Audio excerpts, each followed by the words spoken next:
Is it now for you? Is it some kind of dream? What's happening now, or is it? I mean, I guess, yeah. I mean, to be able to do this, no, you know, it's really good. The idea that we're in Holland doing interviews and stuff. Yeah. Didn't think I'd be doing that 2 years ago. So yeah, I mean, it's like there is like a hard work aspect to it, but.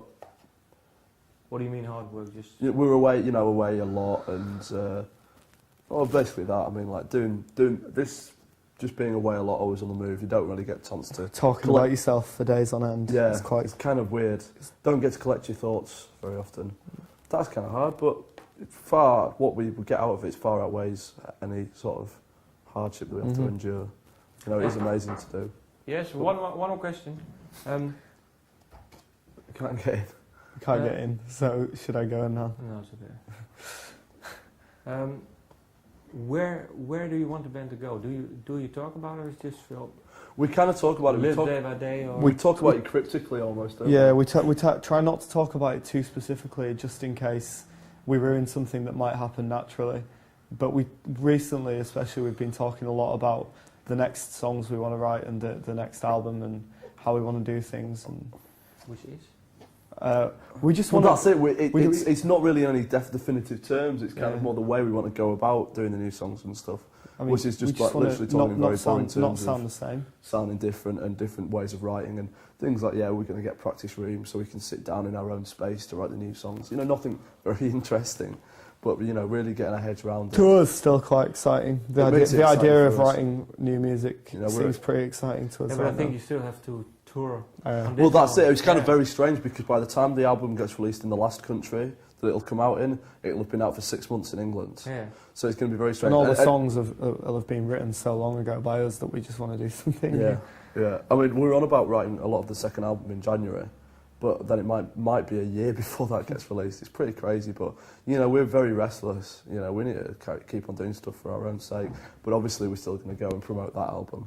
But how do you keep the songs fresh then for yourself? We're kind of really good like that. We do tend to like be pretty fresh with the songs. You know, we mix our live sets up quite a lot. You know, I don't think we really have a big problem. Like, not as much as you can imagine we might have, having played so many gigs and played the same songs. So I think a lot of things. I think when we're playing live as well, we kind of lose it a bit and we get lost in what's going on. So that helps us to like not get bored because. Even if you're not immediately excited by the one little sound that's coming out, you're pretty excited about the fact that you nearly just got hit in the head by a guitar. I think the other thing is the bigger you get, the more people you play to, and it's so exciting playing your songs to an excited audience. Full stop. Like, I think it'd be very hard not to sort of get into that. Okay, and then my last question: why then give me a wall? It's kind of a metaphor for. The desire to have a wall is kind of a metaphor for, at the same time, wanting to hide behind something and also stand up on top and be public about things at the same time. So the wall is kind of a dual metaphor for those two things.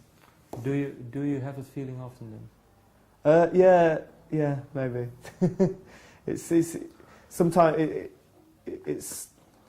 I think maybe the reason like the lyrics seem quite cryptic is that I'm a lot more comfortable discussing things in quite cryptic terms and disguising things under 3 or 4 different metaphors than just saying. And I think it's interesting as well to do things that way.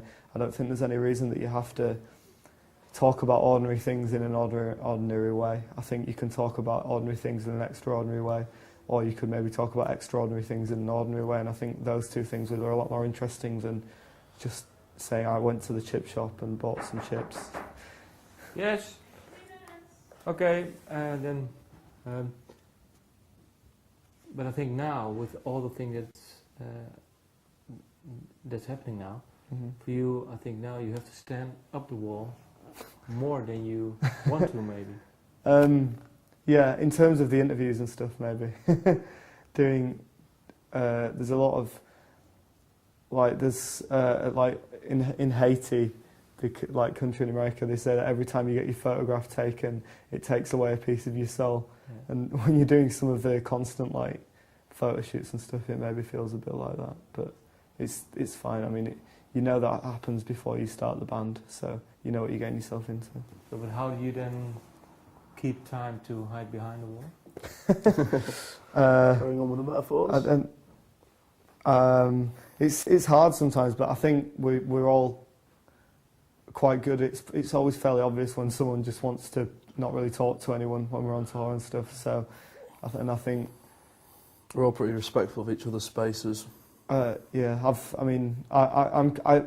I can quite easily enjoy having time to myself sometimes. So sometimes I will just walk off and, you know, listen to some music or read a paper or something on my own. And when you do that, it's just a case of having time to collect your thoughts and think about things on your own sometimes.